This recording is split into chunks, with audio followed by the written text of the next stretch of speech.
Nick Kiprios here, Real Kipper at noon. Only big news can drag us right back for instant analysis. And I've got my counterpart, Doug McLean, here. Mac, of course, we're talking about Zdeno Chára, no longer a Boston Bruin. We would have thought at this point maybe it was go big or go home, meaning that he either plays for the Bruins or he shuts it down.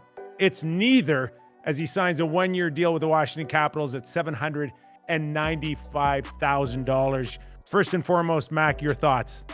Well, look, I picked the Bruins for first in that division or conference, whatever it's called, and that was with Chara in the lineup. Look, I know he's 40 plus.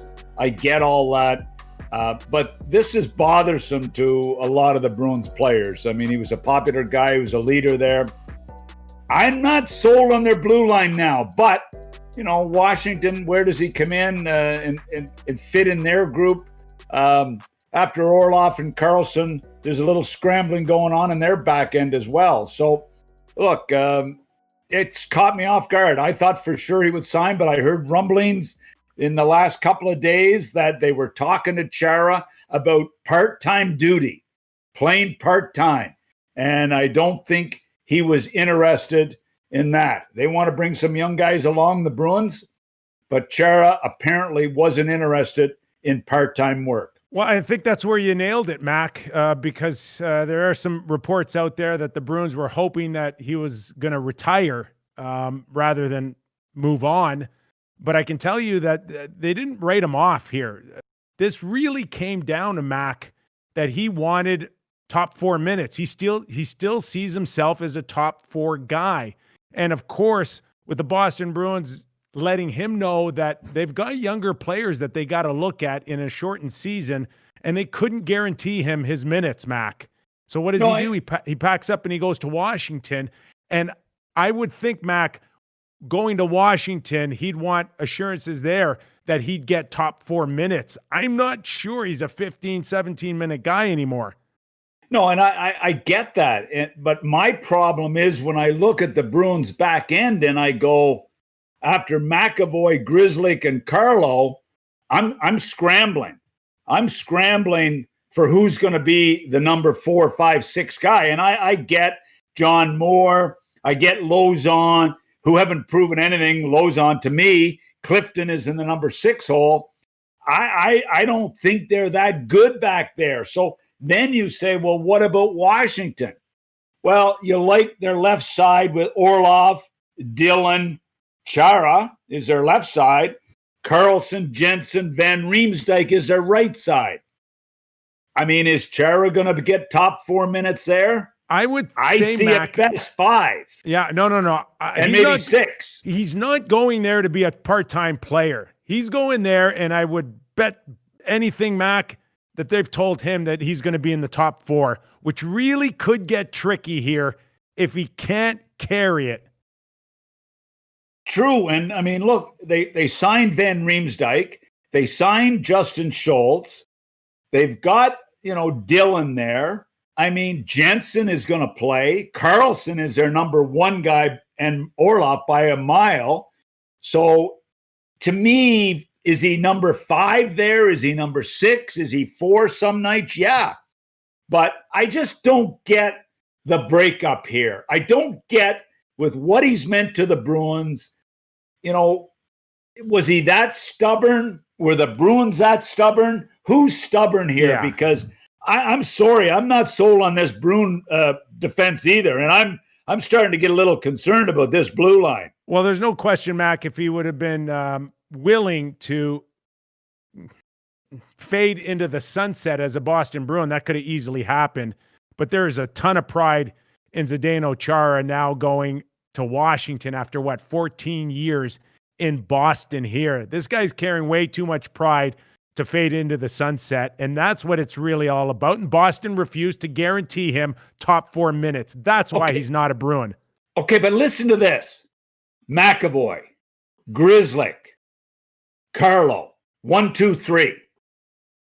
Then you got John Moore at 4? Well, I don't think so. No, you said the name. You got Lauzon. You got Lauzon there. Yes. You got Clifton there. Yeah. I mean, you've got a couple of kids in Zaboral, Volkanen that are former first-round picks that may challenge. But after 3, I'm not liking this group. But Clifton, to me, is their number 4 guy.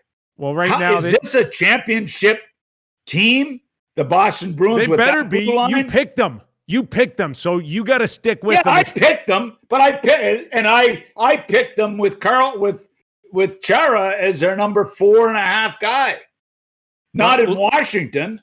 Lauzon is the guy that they've got pegged right now. It's his job to lose right now, from what I hear in a very short training camp. They think at 6'2" and 215 pounds, he's a guy that can play against better players. Right now, I think that they think that he's got the inside track. He may have the inside track, but to me, Lauzon, world junior, good junior player. I haven't seen enough at the pro level to tell me he's going to be a number 4 guy on a championship team. He might be a 6. I'm sure not sold on him in the number 4 hole, and I'm not sold on John Moore. I happen to like Clifton better than those 2 guys. So we'll see. But right now, I don't like this Bruin blue line. You got Kevin Miller still there. He's injured so much. You never know when he's going to play. Zaboral's been a disaster since he was a number 1 pick. Valkonen, a number 1 pick, who hasn't, to me, they're both skill guys that aren't Bruin type of players for me right now. So we'll see what happens. I hope your guy, Lauzon, gets the job done. You better not bail on your Boston Bruins in the East number 1 now just because you lost a soon-to-be 44-year-old. That, to me, is rather weak, Mac. That is weak. That is weak for sure. But Washington just moved a little bit closer. Yes, they did. I mean, I look at them and I say, Van Riemsdyk, Schultz, Dillon, are those championship blue liners? Yeah. I mean, I don't know. I mean, Washington or Boston, I still like the Boston forward group. So we'll see what happens. I'm not leaving the Bruins because of Chara. I just don't get a $795 deal and you lose a guy that's that important in your hockey team. And the players had a ton of respect for this guy. $795 on a 1-year deal, and we assume that it's loaded up with games played bonuses. Jesus, you take them. Like, seriously, you made more than that at Sportsnet, for God's sake. Hey, do you think there's other teams right now going, holy shit, man, I would have taken Chara at $800,000? Now, there's a lot of rumblings out there who might have been in.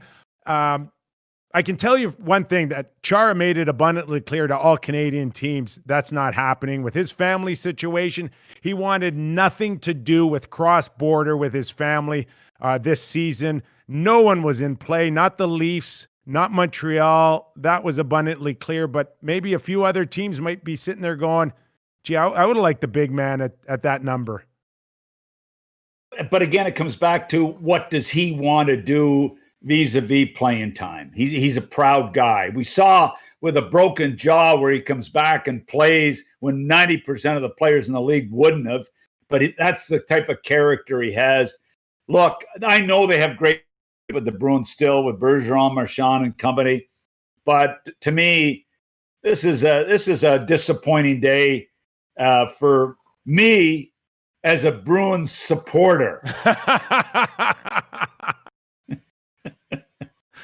Oh, you'll get over yourself as you always do. But I got to think for Washington players, they lost a little bit of aura and presence having the great Henrik Lundqvist join their team, but they get it right back with Zdeno Big Man Chara.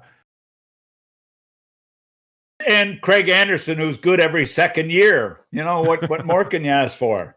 Yeah, he's on a PTO.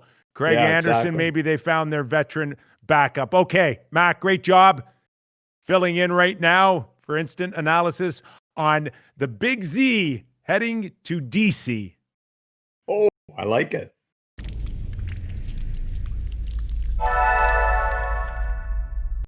All right, another great example of getting instant analysis on breaking news. Chara going to Washington, and that's the beauty of having a studio right in your basement. I call up Doug McLean. Hey, Mac, what do you think? So for more of that, Check out our channel on YouTube. We got great interviews. We got breakup of the divisions. And soon we go back live on the Real Kyper at Noon show starting January 13th on Puck Drop. See you soon.